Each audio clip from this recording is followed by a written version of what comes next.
Bismillahirrahmanirrahim.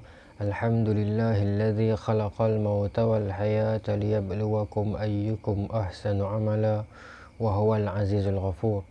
Ashhadu an la ilaha illallah wa ashhadu anna Muhammadan abduhu wa rasuluh. Wa nusalli wa nusallim ala sayyidina Muhammadin wa ala alihi wa sahbihi ajma'in.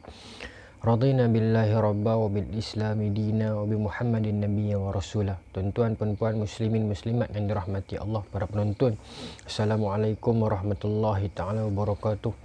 Pertama dan semestinya kita merafakkan kesyukuran kepada Allah Subhanahu wa ta'ala dengan limpah kurnia daripada Allah. Tuan-tuan, puan-puan, hari ini kita masuk kepada episod kita yang ke 17 yang saya telah telitikan dan telah saya buat improvisation berdasarkan beberapa perkiraan dan pertimbangan.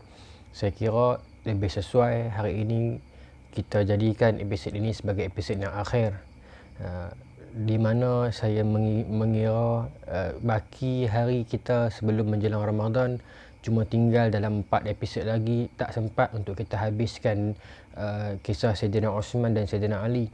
Maka dia akan jadi tergantung, dan kalau kita mengejar juga kisah Sayyidina Osman dan kisah Sayyidina Ali, maka kisah mereka akan menjadi singkat dan ringkas. Maka saya fikir pengajian bukan begitu caranya. Pengajian perlu dibuat dengan lebih mendalam, dengan penceritaan yang lebih detail dan faktor yang lebih sahih. Maka mengambil kira faktor itu, saya kira kita sudahi siri kita kali ini dengan episod yang akan saya bincangkan hari ini sebagai episod penutup. Mudah-mudahan apa sahaja yang saya kongsikan sepanjang pengajian kita dalam sirah bulan puasa ini menjadi satu medium pengajian dan menjadi satu dinilai sebagai satu amal kebajikan di sisi Allah Subhanahu Wa Taala kepada saya dan kepada tuan-tuan serta semua yang terlibat secara langsung dan tidak langsung, insya-Allah. Muslimin dan muslimat yang dirahmati Allah, telah saya janjikan kepada tuan-tuan pada hari Jumaat minggu lepas. Hari ini saya akan membicarakan tentang seorang wira, tentang seorang lelaki yang kewafatan beliau telah menumpahkan air mata seorang lelaki yang jarang tertumpah, telah menggegarkan kota Madinah, ataupun kita akan bicarakan kota apa sebenarnya. Muslimin muslimat yang dirahmati Allah, wira yang akan kita bicarakan pada hari ini telah menemui kewafatan beliau pada tahun 21 Hijrah. Lebih tepat adalah pada 18 Ramadan tahun 21 Hijrah, yang mana mengambil semangat Ramadan itulah hari ini saya nak ceritakan tentang beliau. Hari Jumaat minggu lepas kita telah habiskan dalam tahun 20 Hijrah. Maka hari ini kita nak bincang dalam tahun 21 Hijrah, maka kita sedang berbincang tentang lelaki ini. Lelaki ini telah kita bicarakan, seingat saya, bermula daripada episod kedua, dan sepanjang siri ini tak lepas saya menyebut nama beliau. Dan tak boleh untuk saya tak sebut nama beliau. Bayangkan betapa banyak dan berapa banyaknya jasa beliau yang dilakukan terhadap kerajaan Islam, terhadap penyebaran Islam, terhadap kekuatan Islam, sehingga kan throughout this story, throughout this siri, dalam 17 episod ini, 95% daripada episod itu kita menyebut nama beliau. Kehebatan beliau, ketanggasan beliau, kesungguhan beliau, gurauan beliau dan sebagainya. Maka hari ini saya akan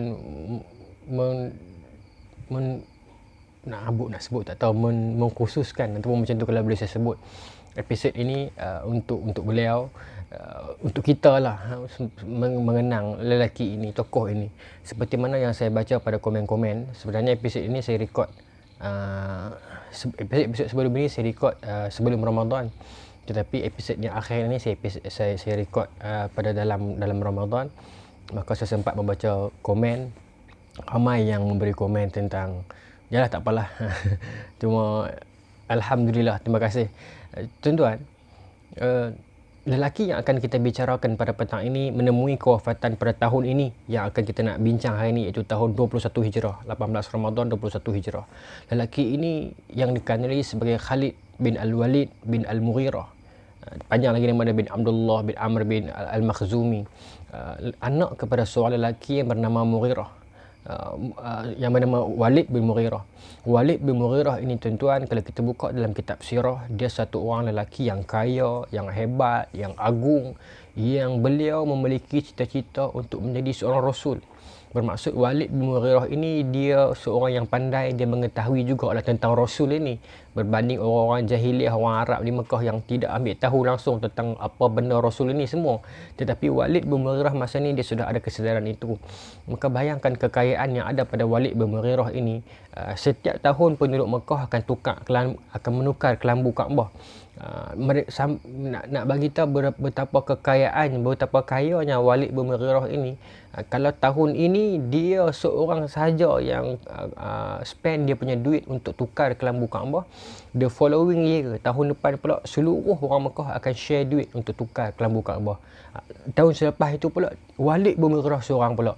Begitulah bagaimana Walid bin Mughirah ini berkhidmat untuk Mekah, berkhidmat untuk Baitullah, dan dia buat segala-galanya ini hanya untuk menjadi seorang Rasul. Di situ kesilapan dia. Dia begitu menghendakkan menjadi seorang Rasul. Namun ketika mana Allah Subhanahu Wa Taala mengutuskan Rasulullah sallallahu alaihi wasallam menjadi rasul nabi akhir zaman, maka memercikkan perasaan marah dalam hati Walid bin Mughirah, cemburu. Dan itu juga telah menyebabkan perasaan itu, aura marah dan marah, dengki, sakit hati itu telah meresap ke dalam hati anak-anaknya, iaitu Walid bin Abdul Walid, Al-Walid bin Walid bin Al-Walid, itu anak pertamanya, kemudian Hisham bin Al-Walid, kemudian Khalid bin Al-Walid. Yang tiga orang anak lelaki yang tidak suka kepada Rasulullah. Bahkan Khalid bin Al-Walid pernah mengatakan, meskipun Muhammad itu baik, aku tak mau ikut dia. Macam tu. Khalid bin Al-Walid dalam peperangan Badar dia tak terlibat. Dia masih lagi remaja masa tu. Khalid bin Walid, mak dia nama Asma bin Haris, yang adik-beradik dengan Maimunah binti Haris, iaitu isteri Nabi SAW, Ummul Mukminin. So dia ada terkaitan juga di situ, dan dia juga adik-beradik juga dengan Sayyidina Umar dalam beberapa bahagian. Tapi Khalid bin Al-Walid ini dia Bani Makhzum. Bani Makhzum ini satu bani yang terpuji, bani yang disegani dan dihormati dalam zaman jahiliah lagi. Bahkan dalam hadis yang Nabi sebut tentang Nabi akan memotong tangan Siti Fatimah kalau Siti Fatimah sendiri mencuri kan. Yang Nabi sebut dalam hadis yang sangat jelas, Nabi sebut lau anna bintu Fatimah sadaqat laqata'a yadaha, kalau anakku sendiri Fatimah itu mencuri, aku akan potong tangannya. Hadis ini panjang, yang mana peringkat atas hadis itu, peringkat awal hadis itu sebut tentang seorang perempuan daripada Bani Makhzum mencuri. Maka mereka ni berbincang ramai-ramai macam mana nak settlekan masalah ni. Jangan agar sampai perempuan ini dikenakan hudud. Sebab apa? Sebab dia keturunan bangsawan, keturunan yang mulia, keturunan Bani Makhzum. Maka Nabi sangat marah. So Bani Makhzum inilah salah seorang di antaranya adalah Khalid bin Al-Walid. Maka tuan-tuan, dalam peperangan Badar Khalid tak terlibat. Abang dia terlibat, Walid bin Al-Walid. Diceritakan dalam sirah bagaimana Walid bin Al-Walid ketika mana terlibat dalam perang Badar, kemudian dia ditangkap sebagai tebusan oleh orang Islam Madinah, maka dikenakan kepadanya itu 1000 dirham untuk menebus Walid bin Al-Walid.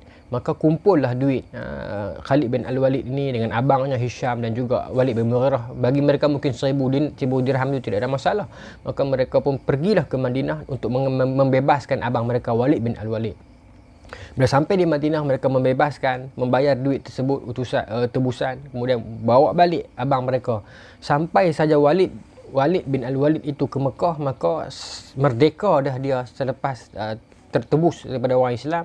Maka apa yang dia buat? Walid bin Al-Walid mengucap, Asyhadu an la ilaha illallah wa asyhadu anna Muhammadar Rasulullah. Dia mengucap, dia masuk Islam. Maka Khalid Al-Walid ketika ini dia begitu marah, mengenangkan, kenapa awak buat macam ni abang? Kalau betul awak nak masuk Islam, awak masuk daripada awal. Tak perlu nak habiskan duit kami, tak perlu nak susah payahkan kami, tak perlu nak habiskan duit ayah. Why? Kenapa awak buat macam ni? Apa yang orang Islam dah bagi kepada kamu? Maka kata Walid bin Al-Walid, kalau aku nak masuk Islam di Madinah lagi aku boleh masuk dah. Tetapi aku tidak mahu sejarah mengenang aku sebagai orang yang menukar agama aku kepada Islam. Orang yang masuk Islam kerana aku ini tebusan, aku ini takut, aku ini mahukan kebebasan, maka aku masuk Islam. Aku tidak mahu sejarah mengenangkan aku begitu.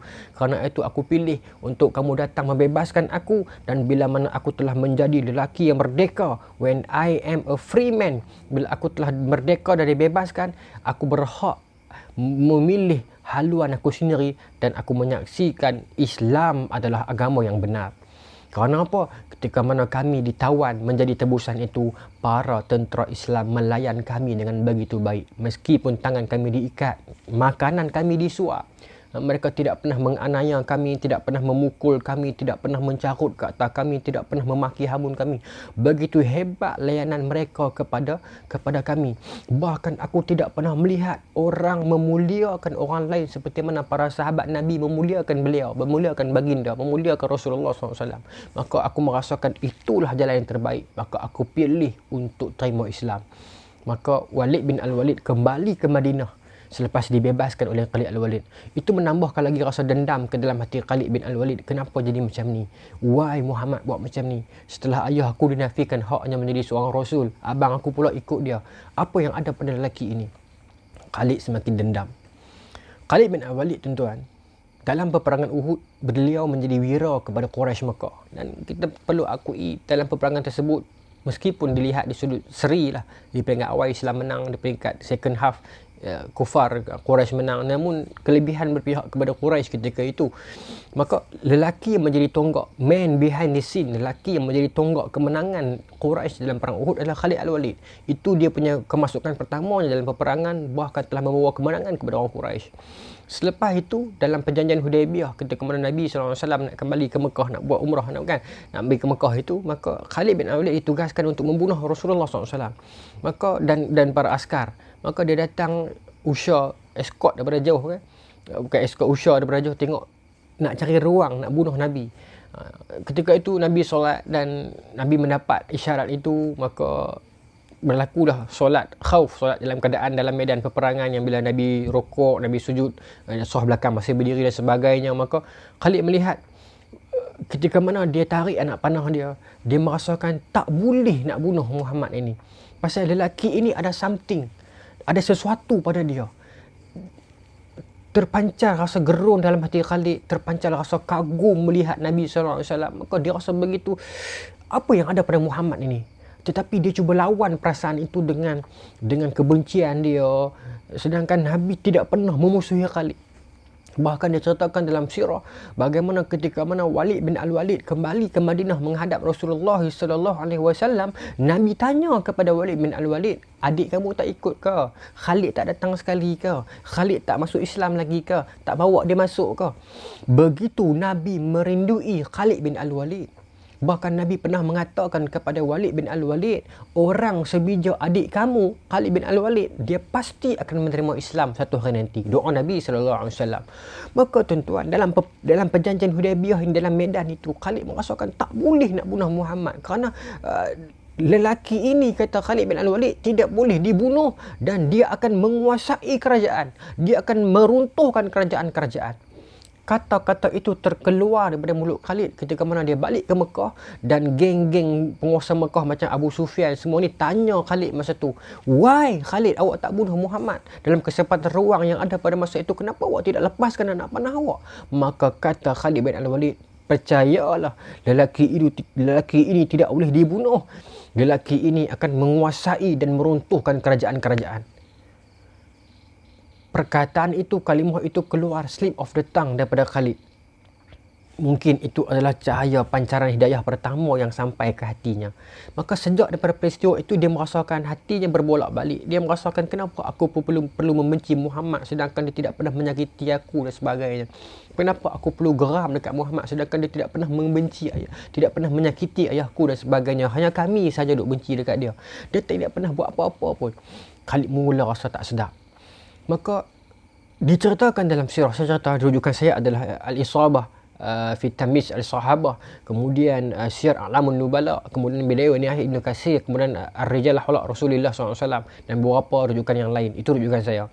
Baik, tuan-tuan muslimin muslimat yang dirahmati Allah, maka sejak daripada peristiwa itu, tidur malam Khalid tidak tenteram. Bukan tidak tenteram, tidak lena. Kerana setiap kali dia lena, dia akan didatangi oleh mimpi yang memperlihatkannya agar mencari sesuatu. Diceritakan dalam sirah bagaimana dia pernah bermimpi dia keluar daripada satu kawasan lembah yang sangat kering kontang, yang penuh dengan kematian, dan melangkah ke satu lembah yang subur, yang hijau, yang tenang dan damai. Puas dia memikirkan apa makna mimpinya ini.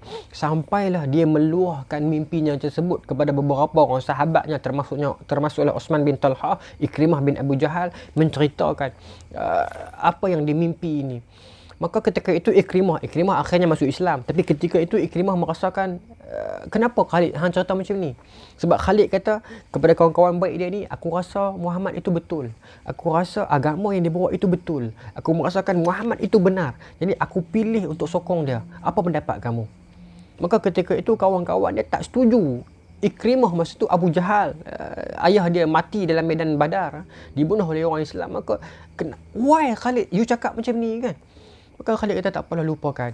Tetapi lama kelamaan mimpi itu menghantui Khalid lagi, dan pemikiran dia mula merasakan Muhammad ini benar. Dia mengenangkan peristiwa di Hudaibiyah yang bagaimana dia merasakan Nabi itu seolah-olah dikawal. Dan Khalid masa tu rasa gentar daripada nak panah dia. Maka dia rasakan Muhammad ini mesti orang yang betul. Cahaya hidayah itu datang mencurah-curah ke dalam hati Khalid sampai tidak boleh tertahan-tahan lagi. Maka Khalid merasakan, I don't have to wait. Aku tak boleh tunggu dah. I have to go to meet Muhammad sallallahu alaihi wasallam. Aku kena pergi jumpa Muhammad. Aku perlu pergi jumpa Muhammad. I need to go. Dengan seorang sahabat. Maka mereka pergi ke Madinah dalam waktu malam. Di pertengahan jalan mereka ditahan oleh seorang lelaki warrior dalam Mekah ketika itu, yang hebat, yang digeruni, yang dalam kalangan otai dia digeruni. Masa ni Khalid baru 20-an, awal 20-an. Lelaki ini mungkin dalam 30-an, 40-an kan. Maka lelaki itu digeruni. Tiba-tiba Khalid ditahan oleh lelaki itu dalam perjalanan nak ke Madinah. Maka sangat takut Khalid.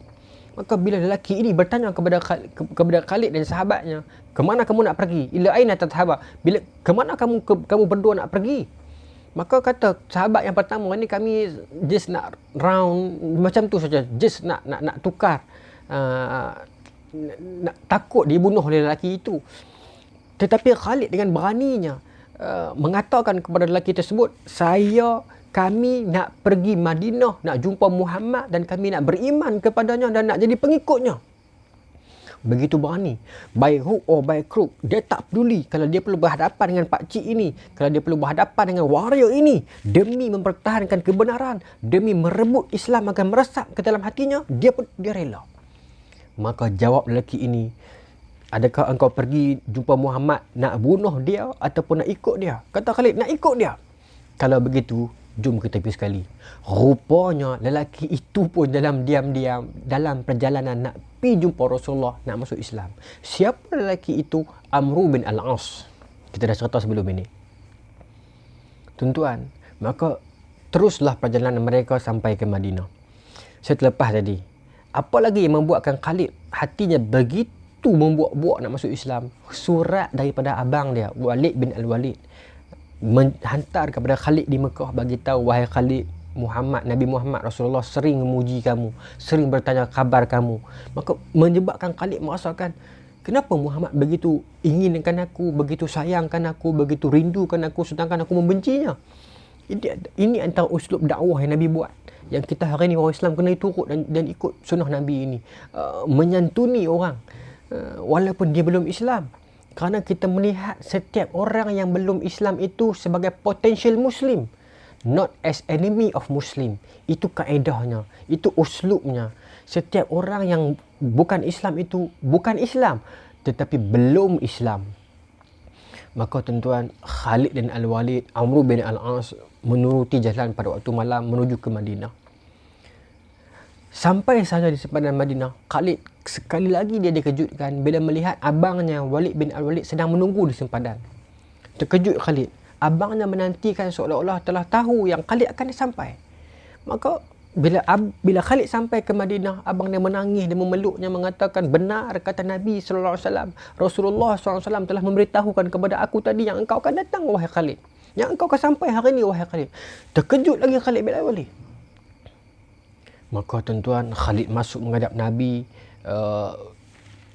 mengucup tangan Rasulullah SAW, memeluk Islam. Nabi menerima keislaman Khalid dan seluruh rumah itu bertakbir kerana seorang lagi panglima datang kepada Islam, menggantikan Sayyidina Hamzah. Khalid bin Al-Walid sebagai seorang warrior muda yang hebat, yang Nabi menerima keislamannya. Dengan keislamannya itu menyebabkan Islam menjadi bertambah kuat.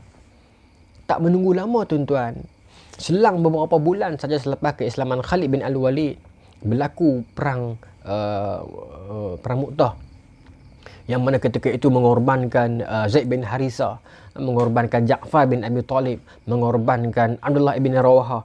Maka ketika itulah bendera panji bendera Islam itu dipikul oleh Khalid, dan dengan kekuatan, kehebatan, kesungguhan Khalid, beliau memimpin kemenangan tentera Islam mengatasi pasukan Rom dalam peperangan Mu'tah. Tak tunggu lama selepas itu berlaku Fathu Mekah. Ketika mana pulang ke Mekah, Nabi SAW menugaskan khusus untuk Khalid agar menumbangkan patung berhala Uzza. Maka apa yang Khalid buat? Dia pergi ke tengah-tengah penduduk yang menyembah berhala Uzza itu di pinggiran Mekah. Maka dia memotong hidung berhala itu dan mencabar orang-orang kafir ini. Siapa yang berani berhadapan dengan dia? Siapa tak berani lawan dengan dia? Maka dia mengatakan kepada patung Uzza itu, engkau telah dihinakan, engkau bukan Tuhan. Yang Tuhan yang sebenar adalah Allah Subhanahu Wa Taala. Dia mengatakan di depan keseluruhan orang penyembah berhala Uzza yang dimulai oleh mereka itu. Setelah itu Khalid menghancurkan patung tersebut dan membakarnya di hadapan beratusan orang penduduk ketika itu yang menyembah Uzza. Keberanian Khalid itu dipuji. Inilah kehebatan Khalid bin Al-Walid yang sejarah menyebutnya. Dalam era Sayyidina Abu Bakar, kita telah ceritakan dalam siri ini bagaimana Khalid dihantar untuk menggempur Nabi palsu Musailamah Al-Kadzab. Dihantar untuk menggempur Nabi-Nabi palsu yang lain seperti semisal Sajjah dan sebagainya. Khalid bin Al-Walid dihantar untuk menggempur golongan-golongan yang murtad. Khalid bin Al-Walid dihantar untuk menggempur golongan-golongan yang enggan membayar zakat. Dia menurutinya meskipun kadang-kadang dia ditegur oleh Sayyidina Abu Bakar, namun dia tidak pernah melawan. Dia menurutinya, membuka satu pintu demi satu pintu negara atas nama bendera Islam. Khalid Al-Walid melakukannya. Meskipun Khalid bin Al-Walid bukanlah dilihat sebagai ulama dalam kalangan para sahabat, bukan sebagai perawi dalam kalangan para sahabat, meskipun ada juga 8 hadis diriwayatkan oleh Khalid bin Al-Walid, namun kekuatan, kesungguhan, kehebatan Khalid dalam medan tempur tidak disangsikan lagi dengan pedang yang ada padanya itu. Beliau membuka satu pintu demi satu pintu negara musuh, mengislamkan satu pintu demi satu pintu negara musuh. Kekuatan yang ada pada Khalid itu dengan hayunan pedangnya, renjaman tombaknya, kekuatan panahannya itu telah membuka satu pintu demi satu pintu kepada Islam, yang akhirnya datang ulama mengislamkan penduduk tersebut. Islamlah mereka sampai ke hari ini. Kalau bukan kerana hayunan pedang Khalid, belum tentu para ulama, para guru boleh masuk ke tanah tersebut. Ini adalah bukti kesatuan para sahabat dalam kalangan pejuang dan dalam kalangan ilmuwan. Khalid bin Al-Walid telah dilucutkan jawatan sebagai komander pada zaman Sayyidina Umar. Kemudian kita dah cerita sebelum ini, dia dilucutkan pula secara penuh dalam kalangan askar kerana isu beliau memberikan duit kepada Al-Ash'as. Kemudian dalam tempoh ini disebut sebagai Khalid dalam tempoh perbicaraan Dewan Menunggu, iaitu belum jatuh lagi hukum ke atas Khalid, masih lagi dalam proses penyiasatan. Ketika itu disebutkan dalam kitab-kitab surah memakan masa tahunan, sebab masa itu Sayyidina Umar berdepan dengan isu wabak tahun. Sayyidina Umar berhadapan dengan isu tahun Ramadah. Kita dah bicarakan sebelum ini. Maka melewatkan sikit proses penyiasatan kepada Khalid. Namun dalam masa-masa tersebut, Khalid Al-Walid sempat menekuni membaca Al-Quran. Disebut dalam catatan-catatan sirah bagaimana Khalid bin Al-Walid membaca Quran daripada subuh sampai ke zuhur sampai ke asar. Begitu beliau menekuni Al-Quran. Bahkan disebutkan dalam beberapa riwayat, Khalid pernah mengucapkan terima kasih kepada Sayyidina Umar. Dalam ucapannya sendiri mengatakan, kalau bukan kerana Umar telah merehatkan aku dalam jalan perjuangan, mungkin aku tak sempat menekuni Quran macam ni. Dan dia tidak pernah ada sedikit rasa benci pun kepada Sayyidina Umar. Khalid bin Al-Walid tentuan telah kita bicarakan bagaimana dia telah memakan racun yang paling berbahaya ketika mana mereka masuk ke Iraq, dan racun itu tidak pernah menjadikan dia apa-apa. Khalid bin Al-Walid pernah kita bicarakan, dia pernah ketika mana para askarnya mengatakan kepada Khalid, ini strategi apa ni, berkumpul di tempat yang panas terik. Khalid kata, jangan takut, sebentar lagi akan hujan. Hujan pun turun. Itu karamah Khalid bin Al-Walid.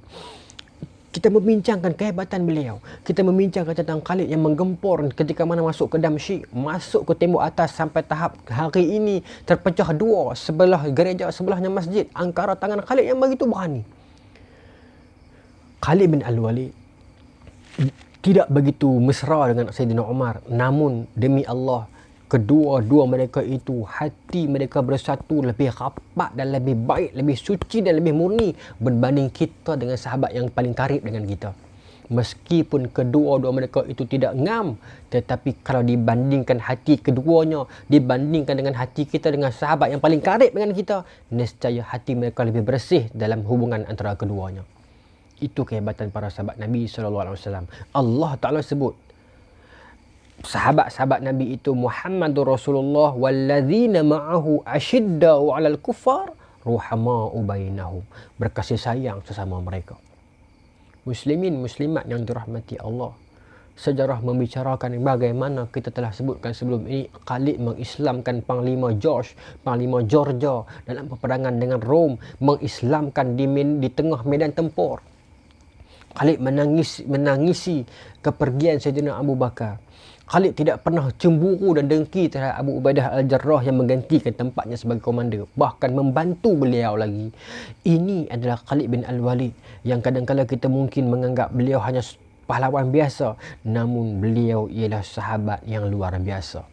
Nabi SAW sendiri menyebut beliau sebagai Saifullah Al-Maslul, pedang Allah yang terhunus. Kenapa Nabi menyebut Khalid Al-Walid sebagai pedang Allah yang terhunus? Khalid Al-Walid bukan Saifullah sahaja, tetapi Khalid Al-Walid adalah Saifullah Al-Maslul, bukan pedang Allah sahaja, tetapi pedang Allah yang terhunus.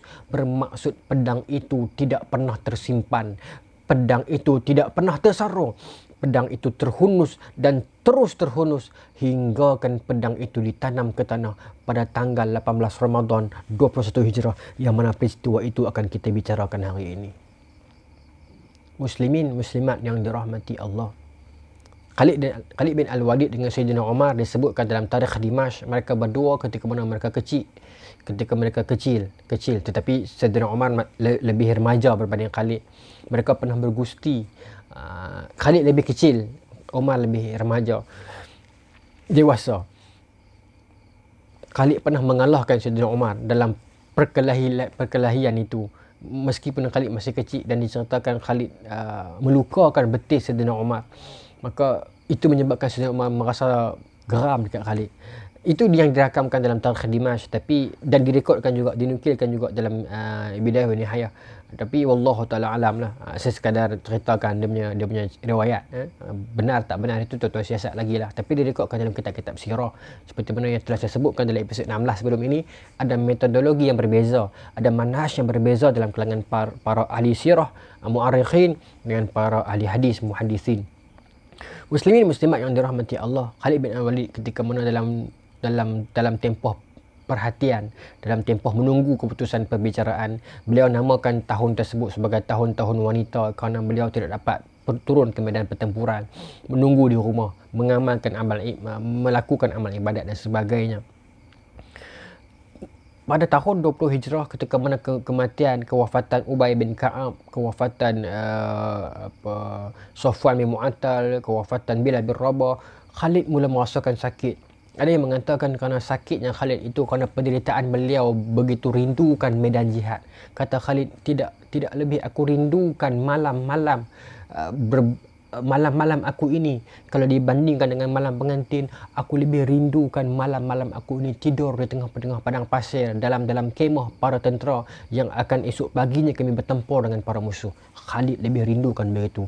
Dia dilahirkan sebagai singa yang menjadi benteng untuk Islam, yang menjadi striker untuk Islam.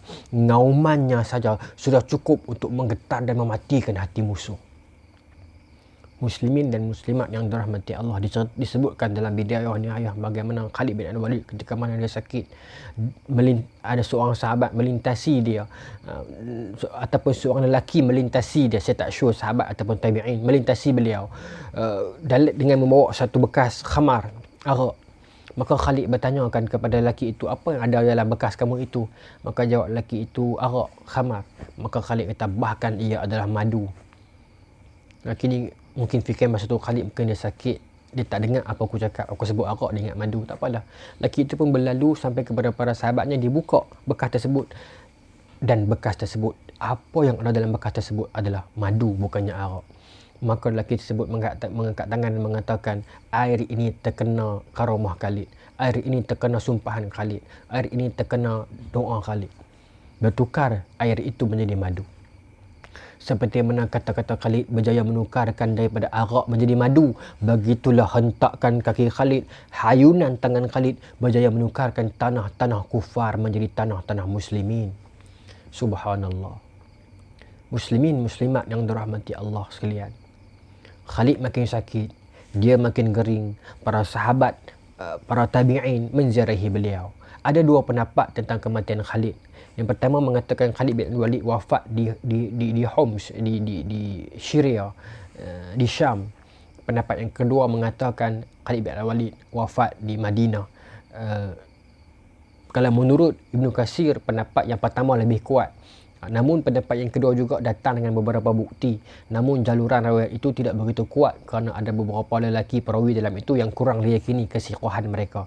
Namun saya ceritakan kepada tuan-tuan jalan yang lebih selamat, iaitu kita menghormati kedua-duanya di samping kita menceritakan apa yang berlaku dalam kematian Khalid bin Walid.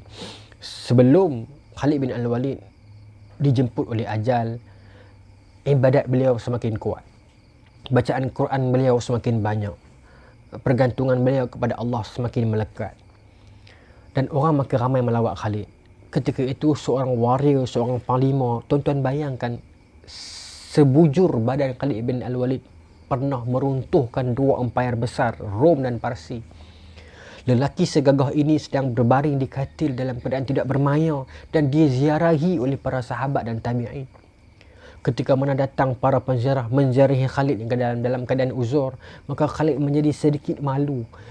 Dia panglima, dia komander, dia bekas gubernur yang menghayunkan pedang, merejamkan tombak. Dia diziarahi sebagai seorang seperti wanita yang baru lepas mengandung, baru lepas melahirkan anak. Maka bila mana orang menziarahi beliau, Khalid menyelak jubah beliau menunjukkan bekas-bekas hirisan, bekas-bekas luka, parut-parut. Khalid menunjukkan, dia cerita kepada orang ziarah, ini dekat sini, yang ni masa ni perang kat sini, luka ni aku dapat masa perang kat sini, luka ni aku dapat masa perang kat sini, luka ni masa perang kat sini, ini tikaman ni masa kat sini. Dia cerita itu dalam keadaan bukan berbangga, tetapi untuk melawan rasa malunya, melawan rasa keperempuanannya. Bayangkan Khalid sedang bertempur dengan perasaan yang cukup malu, diziarahi seperti mana isteri yang baru lepas melahirkan anak. Untuk melawan perasaan itu, bukan riak, tapi nak mengubati rindu dia kepada medan tempur. Bukan lari, tapi rindu kepada medan tempur. Menunjukkan kepada para sahabat, ini kat sini, ini kat sini, ini kat sini, ini kat sini. Aku pernah berjuang. Itu poin dia. Aku pernah berjuang. Dan bagaimana aku boleh terima takdir yang aku akan mati di atas katil seperti mana matinya unta tua, dia kata. Aku berjuang 100 pertempuran, bahkan lebih, yang mana tidak aku turun dalam medan tempur itu melainkan niat aku nak mati di jalan Allah. Aku nak mati syahid di jalan Allah. Bagaimana aku harus mati di atas katil seperti mati-mati para pengecut. Khalid out of sedih dengan takdir yang bakal menimpanya ini. Dia merasakan kematian makin dekat dengannya, mengenangkan satu-satu kenangan yang luka, yang parut yang ada pada tubuhnya. Khalid merasakan begitu sakit melihat orang datang menziarahinya, bawa kepadanya air dan sebagainya. Dia merasakan begitu malu dan sakit, dan cerita, aku pernah berjuang, aku tidak selemah ini. Bagaimana aku nak terima kenyataan aku perlu mati di atas katil begini, uzur begini. Khalid bin Al-Walid menangis, dia mengenangkan how come seorang Khalid akan mati di atas katil seperti matinya para unta, para wanita. Maka sahabat menenangkan Khalid, wahai Khalid bin Al-Walid, tidakkah engkau tahu the moment saat Nabi SAW mengatakan bahawa Khalid bin Al-Walid Saifullah, ketika mana saat Nabi mengatakan awak itu adalah pedang Allah, tidakkah engkau tahu saat itulah pastinya awak tidak akan mati di medan jihad. Terkejut Khalid. Apa maknanya? Kata para sahabat, saat Nabi mengatakan awak itu pedang Allah, percayalah awak tidak akan mati di medan jihad, kerana pedang Allah tidak pernah akan patah dan dipatahkan. Dalam perang Yarmuk, 9 pedang Khalid patah disebutkan dalam riwayat. Khalid sendiri meriwayatkan 9 pedang Khalid patah dalam perang Yarmuk. Dibuka patah, lawan patah, lawan patah, lawan patah. Tetapi Khalid sendiri tidak mati di medan Yarmuk. Kerana apa? Kerana yang patah itu pedang Khalid, yang berlawan itu pedang Allah Subhanahu wa taala. Pedang Allah tidak mungkin dipatahkan oleh siapa-siapa pun. Kata-kata itu sedikit menenangkan Khalid.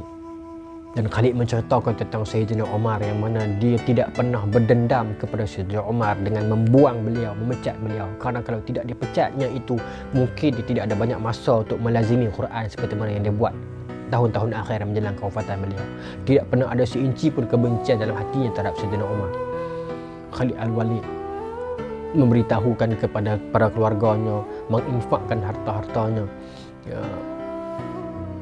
Harta-harta Khalid diinfakkan awal lagi, sehingga kan bila dia wafat itu direkodkan dalam bidayah nihayah yang tinggal pada Khalid cuma seekor kuda. Harta-hartanya yang lain diwasiatkan kepada para sahabat agar diberikan kepada Sayyidina Umar, agar diberikan harta-harta tersebut digunakan oleh para tentera, para balu yang suami mereka kematian jihad, syahid di medan perang. Ini Khalid mengenangkan.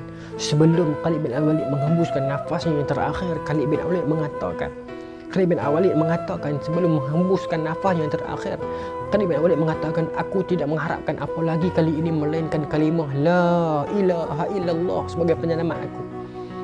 Dan Khalid bin Al-Walid mengatakan, semoga mata-mata para pengecut itu tidak pernah akan tertutup selepas ini. Kata-kata Khalid ini bukan kata-kata yang biasa. Kata-kata ini sebagai amaran kepada para musuh Islam yang dianggap oleh Khalid sebagai pengecut. Beware, hati-hati. Kerana awak tidak boleh menjangka di mana another Khalid akan muncul. Jangan pejam mata. Kerana itu lahirlah Salahuddin Al-Ayyubi, Sultan Muhammad Al-Fatih, para pejuang-pejuang Islam. Jika digabungkan kesemuanya itu, berjuang bangun di atas semangat yang dikirimkan oleh Khalid bin Al-Walid. Pedang Allah yang terhunus itu menghembuskan nafasnya terakhir, menggegarkan bumi Syria dan bumi Madinah. Air mata wanita-wanita Makhzum menangis.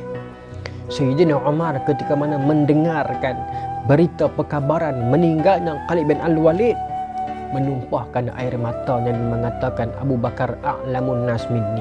Abu Bakar lebih mengetahui tentang lelaki, ataupun a'lamur rajul, yang lebih mengetahui tentang lelaki berbanding dengan aku.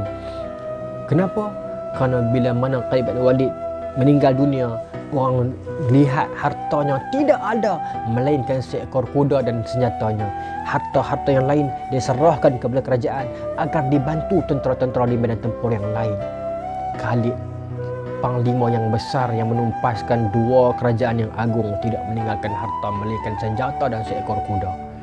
Umar menangis mengenangkan kematian seorang panglima yang hebat ini. Memuji-muji Khalid bin Al-Walid, sehingga akan ditegur oleh sahabat, wahai Umar, kalau begini engkau memujinya, kalau begini engkau menangisi kepergiannya, kenapa dahulu engkau memecatnya? Maka kata Umar, aku pecat Khalid bukan kerana Khalid itu Khalid, kerana aku bimbangi akan mengugat akidah orang Islam yang ketika itu telah merasakan kalau Khalid saja turun medan perang pun kita akan menang confirm. Maka aku bimbang orang Islam akan rosak akidah kerana menganggap kemenangan itu diberikan oleh Khalid bukan daripada Allah. Kerana itu saja aku pecat, bukan kerana dia adalah Khalid bin Al-Walid. Kemudian datang para sahabat-sahabat lain datang menegur, wahai Sayyidina Umar, lihatlah di sana ada wanita sedang berkumpul, para wanita Bani Makhzum sedang berkumpul menangisi kepergian Khalid. Di sana ada wanita, para ibu yang berkumpul menangisi kepergian Khalid. Di sana ada pemuda yang sedang berkumpul menangisi kepergian Khalid. Apa yang kau buat wahai Umar? Kata Sayyidina Umar, celaka kamu. Tidak berhakkah penduduk Islam menangis atas kepergian dan kehilangan seorang singa Allah, seorang pedang Allah? Biarkan mereka menangis selagi mereka itu tidak meletakkan pasir di atas kepala. Itu tradisi orang Arab yang terlalu gila bila menangis, mereka ambil pasir letak atas kepala. Maka kata Umar, biarkan kehilangan seorang singa, kehilangan sebilah pedang Allah ini berhak ditangisi oleh para ibu, para bapa, para pemuda remaja yang mengidolakan beliau. Bagaimana idolanya para pemuda Islam terhadap Khalid bin Al-Walid. Saya pernah ceritakan dalam episod sebelum ini, ketika mana Omar memecat Khalid. Omar terpaksa berhadapan dengan penduduk Mekah dan Madinah yang mempersoalkan tindakan Omar. Kenapa engkau memecat Khalid bin Al-Walid? Kata para pemuda ini dirakamkan dalam Bidayah Nihayah. Bagaimana kata pemuda-pemuda ini kepada Omar, wahai Amirul Mukminin, kenapa engkau menjatuhkan bendera yang diangkat oleh Rasulullah? Mengapa engkau menyimpan pedang yang dihunuskan oleh Rasulullah? Siapa Khalid bin Al-Walid? Kok Omar mengatakan, antum, kamu semua itu masih muda, kamu semua itu masih belum mengerti. Kerana hasrat Omar bukan ingin menyimpan pedang yang telah dihunuskan oleh Rasulullah, bukan ingin menjatuhkan bendera yang telah diangkat oleh Rasulullah, melainkan demi menjaga akidah para umat Islam. Omar memberikan penghormatan kepada Khalid bin Al-Walid. Ibu Khalid bin Al-Walid menangis, melantunkan syair, memuji-muji Khalid. Maka kata Omar ketika mana dia mendengar syair ibu Khalid bin Al-Walid, mengatakan kepada Asma, engkau benar wahai ibu, kerana tidak ada lagi mana-mana ibu atas dunia sehinggakan saat ini yang mampu melahirkan seorang anak sehebat dan segagah Khalid. Ini kata-kata Sayyidina Abu Bakar. Saya pernah sebutkan sebelum ini, ketika menang Khalid memulangkan wang rampasan perang dalam tragedi, dalam peristiwa perang dengan Parsi yang begitu banyak, Sayyidina Abu Bakar mengatakan, demi Allah, tidak ada mana-mana ibu lagi atas dunia yang akan melahirkan anak sehebat Khalid bin Walid. Ternyata kata-kata itu benar. Kini Khalid tinggal sejarah. Umat Islam menjadi umat yang parah dan pasrah. Palestin tidak mampu dibebaskan telah puluhan tahun dalam cengkaman kufar. Negara Islam dipijak, umat Islam dihina, kita ditindas. Kita bukan sahaja tidak mampu untuk menukarkan bukan Islam kepada Islam, bahkan kita telah membazirkan Islam itu menjadi kafir dan murtad. Angkara siapa? Kita menjadi umat yang lemah, ditindas, dipijak, ditertawakan. Bukalah filem-filem Hollywood dan Barat, bagaimana watak-watak jahat itu semuanya dipotretkan, digambarkan adalah watak Islam. Lihatlah perbincangan-perbincangan Barat, bagaimana Islam ini digambarkan dengan agama yang ganas, agama yang mundur dan kotor dan bawah. Bagaimana apa yang sedang kita lakukan terhadap Islam hari ini? Ketika Israel sibuk puas mereka memijak dan mengoyakkan patah-patah Islam, Palestin dirata, Syria ditara. Apa jadi dengan Lebanon? Apa terjadi kepada Yaman? Apa terjadi dengan Iraq dan sebagainya? Demi Allah, kalau bangun setengah sahaja Khalid, demi Allah, kalau hari ini bangun setengah sahaja daripada Khalid itu, nescaya para musuh Islam kafir harbi tidak akan berani mampu mengangkat muka mereka. Kumpullah semua kekuatan Genghis Khan, Hulagu Khan, Hitler, kumpullah semua kekuatan mereka itu, bala tentera mereka. Kalau diletakkan ke semua kekuatan mereka itu atas satu timbangan, dan satu timbangan lagi hanyalah sebatang pedang Khalid, nescaya sebatang pedang Khalid lebih kuat dan tangkas menjahanamkan ke semua mereka itu. Kerana beliau bukan pedang buatan Rusia, kerana beliau bukan pedang buatan besi Jepun dan sebagainya, tetapi beliau adalah pedang Allah. Dan hakikatnya pedang itu telah tertanam dan tidak akan bangun lagi another Khalid, dan tidak akan bangun lagi Khalid yang seterusnya. Tinggallah Islam ini mengalirkan air mata, terus menerus tenggelam dalam air mata darah umat Islam ini, merindukan Khalid untuk bangun kembali melawan bagi pihak kita. Inikah kita mahukan terhadap umat Islam hari ini? Betapa hinanya kita hari ini, di saat kita ini bangun boleh berdiri hidup mengharapkan sejarah orang yang telah mati. Kita ini hidup boleh bangun dan mengangkat senjata mengharapkan perjuangan orang yang telah mati. Kita membicarakan sejarah kehebatan Khalid bin Walid, sedangkan tidak seinci pun tubuh kita ini bergerak ke medan, bangkit untuk melawan, menyuarakan kekuatan Islam, kemuliaan Islam, sehingga kan hari ini betapa hina dan rendahnya kedudukan kita. Sekuntum negeri Palestin itu dikelilingi oleh negara Islam yang lain, tidak pun Palestin itu bebas dan keluar daripada Israel. Dicengkam, disekat bantuan makanan, disekat bantuan air, disekat daripada dunia luar, didirikan tembok dinding yang pemisah, dan dunia Islam di sekelilingnya melihatnya. Demi Allah, kalau ada setengah saja Khalid bangun pada akhir zaman ini, seketul bata pun tidak mampu diikat oleh orang Israel. Kalau bangun setengah saja Khalid pada hari ini, bendera Israel bukan tak mampu dikibarkan, nak diconting, direka pun belum sempat. Kalau bangun setengah Khalid pada hari ini, bukan sahaja Amerika tidak mampu menjejakkan kaki ke bumi Iraq, nak merencana kekuatan, nak start enjin jet pejuang pun mereka belum tentu berani. Kerana Khalid bukan pedang buatan manusia, Khalid adalah pedang kiriman Allah. Kalau bangun setengah sahaja Khalid pada hari ini, bukan sahaja kafir dapat meludah ke muka kita, nak memandang tinggi melihat kita pun belum tentu mereka berani. Bukan kita mengajak kepada kemusuhan dengan orang kafir, tetapi kalau tahap kita dipijak, dihina, dipermalukan, diletakkan kita ini, maruah kita ini di bawah. Ada ibu yang telah mati, ada bapa yang telah mati, ada bayi yang dilahirkan yang tidak berdosa, yang baru sempat membuka mata sehari dua mati. Kita lihat dalam dokumentari bagaimana ada peluru yang ditikamkan ke dalam perut ibu yang mengandung, yang mengenai perut ibu itu mati, dan peluru itu masuk membunuh anak Islam yang belum sempat lahir pun. Itu maruah Islam hari ini. Itu rendahnya maruah Islam hari ini. Seorang bayi Islam yang belum sempat keluar daripada rahim ibunya pun telah ditusuk tubuhnya yang mulia itu dengan peluru tentera Zionis, yang ketika itu si anak itu sedang berlindung dalam rahim ibunya yang belum mengerti urusan dunia, dia telah pun dibunuh. Tidakkah rendahnya Islam kita hari ini? Tidakkah jatuh dan rendahnya maruah umat Islam kita hari ini? Seorang bayi yang dibunuh sebelum sempat dia hidup. Seorang bayi yang dibunuh sebelum sempat keluar ke dunia. Seorang bayi yang ditutup matanya sebelum sempat dia membukanya.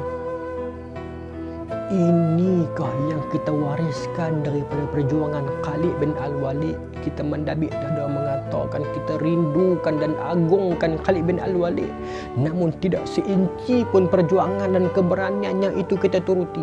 Hari ini keberanian yang ada pada umat Islam itu, saki baki daki keberanian yang ada pada orang Islam itu, kalau ada pun dicurahkan ke lemah-lemah gangsterisme, dicurahkan untuk bergaduh dengan sesama Islam semua sendiri, untuk bersepak terajang dalam pentas politik, untuk memukul sesama kita, hanya berbalah dengan benda-benda yang remeh, untuk menjadi balaci, jaga pintu-pintu kelak malam milik orang kafir. Di situkah kekuatan dan kudrat orang Islam yang Allah Ta'ala berikan secebis daki daripada perjuangan Khalid itu, yang Allah Ta'ala kurniakan kepada kita itu kekuatan. Orang utara kata riang. Kekuatan itu kita curahkan hanya untuk menjadi maruah balaci, menjaga kelak malam orang kafir. Di situkah maruah kita. Dan kita mengatakan kita mengagungkan Khalid bin Al-Walid yang berjuang bermandikan darah, tidak tinggal apa pun pada tubuhnya itu melainkan curahan parut, luka, tusukan panahan musuh. Hari ini gangster katanya yang bergelar Islam itu berbangga dengan badannya itu ada tatu, sedangkan Khalid badannya itu dicoretkan, digariskan dengan panahan, dengan tikaman, dengan hirisan pedang musuh. Dan kita mengatakan kita ini hebat berjuang. Siapa kita? Siapa kita? sekadar menjadi kuli kelak malam, sekadar menjadi pemukul saudara seagama dengan kita, sekadar menjadi balaci para menteri yang merebut kuasa. Kita mengatakan kita ini gangster. Lupakan saja. Palestin belum bangun, lena Iraq masih belum tenang, air mata Syria masih belum berhenti. Di mana kita? Allahu Akbar, Allahu Akbar, Allahu Akbar. Jadikanlah kisah kematian Khalid bin Al-Walid hari ini sebagai kehidupan untuk kita bangkit dan bangun. Wahai para saudara Islam yang Allah Ta'ala kurniakan kepada anda itu kekuatan. Ada dalam kalangan sahabat kita itu yang Allah Ta'ala kurniakan kepada mereka pandai berlawan, kuat. Salurkanlah segala kekuatan itu di jalan Allah. Salurkanlah kekuatan itu di jalan Allah. Seperti mana Khalid membuka jalan untuk para pendakwah, bantulah para pendakwah untuk turun ke medan, ke medan orang asli, ke lorong-lorong gelap. Bantulah mereka, jadilah perisai dan benteng para ulama, para ilmuwan untuk menyebarkan dakwah. Seperti mana Khalid membuka Parsi untuk para ulama, Khalid membuka Rom untuk para ulama masuk dan berdakwah. Bantulah di sana. Turunlah pada medan tersebut. Jangan menjadi alat dan perkakas orang-orang yang membuka kelak malam, orang-orang yang menjadi pengikut buta para ahli politik yang tidak pernah puas dengan harta dan pangkat mereka. Hidupkan roh Khalid bin Al-Walid dalam diri kita. Wallahi Khalid bin Al-Walid tidak akan bangun semula untuk berlawan bagi pihak kita, melainkan bersatulah kita umat Islam seluruh dunia. Jadilah kita Khalid, jadilah kita Khalid yang menghunus dan berjuang demi mengangkat semula maruah dan martabat Islam di persada dunia. Bangkitkan kembali maruah, nama, kesucian dan kemuliaan Islam. Al-Islamu ya'lu wa la yu'la alaih. Mudah-mudahan kisah episod yang terakhir ini menjadi semangat buat kita, menjadi dorongan dan pedoman buat kita. Kalau saya terlepas cakap dan terlajak bicara, saya mohon maaf. Demi Allah, dalam hati saya tidak ada niat lain melainkan saya nak melihat orang Islam ini bersatu. Saya nak lihat orang Islam ini bersatu. Cukuplah kita berbalah. Arena mana kita tidak berbalah, tuan-tuan? Arena mana kita tidak berbalah? Tak cukup dengan ilmuwan agama berbalah, ahli politik sebangsa seagama berbalah, jiran berbalah, sepupu adik-beradik berbalah. Cukuplah. Kita ada keutamaan kita yang lebih besar. Ada peta Islam yang sedang dikoyakkan. Ada tubuh Islam yang sedang ditikam. Ada isteri yang sedang menjadi janda. Ada anak yang sedang menjadi yatim. Ada darah yang sedang mengalir ke sini. Bangunlah. Ubati duka tersebut, tutup luka dan darah itu. Bersatulah atas satu saf yang kuat. Innallaha yuhibbul ladzina yuqatiluna fi sabilihi saffa ka'annahum bunyanun marsus. Allah Ta'ala kasihkan orang Islam ini yang bangkit berjuang bersatu sebagai satu saf umpama binaan yang teguh. Buktikan kita mampu bangkit. Hidupkan roh Khalid dalam diri kita. Wallahu ta'ala alam. Terima kasih dan mohon maaf banyak-banyak kepada tuan-tuan atas kelancangan, kekurangan, kesilapan saya sepanjang siri ini. Mudah-mudahan tuan-tuan doakan saya diberikan kepanjangan umur agar dapat meneruskan perjuangan mempersatukan umat Islam ini. Mudah-mudahan kalau tak dapat seluruhnya pun sejengkal dan seinci pun jadilah kesedaran dalam hati kita ini untuk bangkit bersatu atas nama Islam, membuang segala sifat egois, kepercayaan taghut dan sebagainya itu, kembali kita kepada jalan kebenaran. Mudah-mudahan siri Khulafa Ar-Rasyidin yang kita bicarakan pada tahun ini, yang mengkhususkan kepada Sayyidina Abu Bakar dan Sayyidina Umar ini, dapat kita teruskan pada Ramadan akan datang untuk menyambung siri kepada Sayyidina Osman dan Sayyidina Ali pula. Tuan-tuan doakan kita panjang umur dan diberikan kesempatan ruang dan akal. Mudah-mudahan insya-Allah. Terima kasih banyak-banyak di atas kesetiaan tuan-tuan menonton sepanjang 17 episod ini. Tuan-tuan doakan saya doakan tuan-tuan. Mudah-mudahan kita bersatu, bertemu dan bersaudara dalam Islam dan menjadi umat yang kuat. Wallahu ta'ala alam. Assalamualaikum warahmatullahi ta'ala wabarakatuh.